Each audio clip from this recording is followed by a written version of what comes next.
Pleased to yield 4 minutes to the distinguished gentleman from Oregon, Mr. Schrader. The gentleman is recognized for 4 minutes.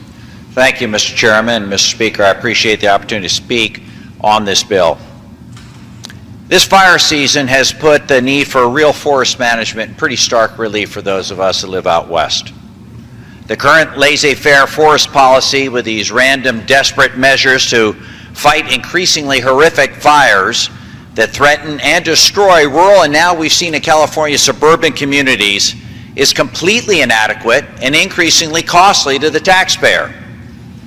This bill, contrary to what some have said, rewards communities that have proactive, collaborative programs, stewardship programs, rural advisory committees, and wildfire protection plans to manage their forests without redundant NEPA processes. A few thousand acres out of the millions of acres of federal forest land are now going to be enabled to be managed for wildlife successional forest habitat, removal of dangerous roadside and infrastructure threatening vegetation, insect and disease infestations, and reducing hazardous fuel in the forests. And frankly, do a little reforesting of salvage projects that should have been allowed years ago.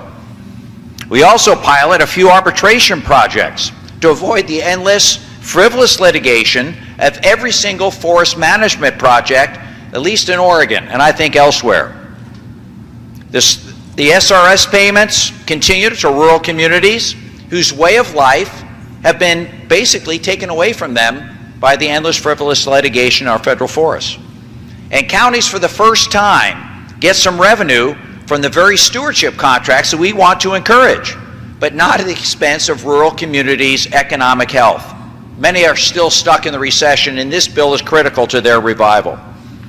Oregon counties in the Oregon and California railroad areas also get the opportunity to be made whole again, like the original statute said.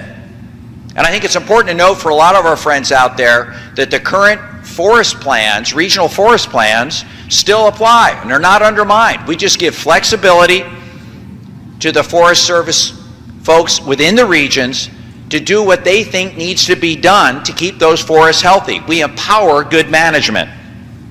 And for those of you who are interested in innovation, this bill actually calls out cross-laminated timber and other thoughtful uses of forest and timber that can bring environmental and timber groups together like it should be in the 21st century.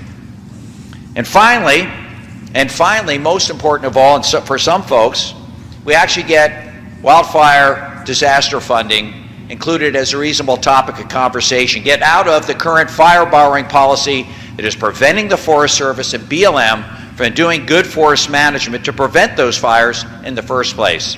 On balance, frankly, this is a very good bill and much needed at this time. I yield back. The gentleman yields back.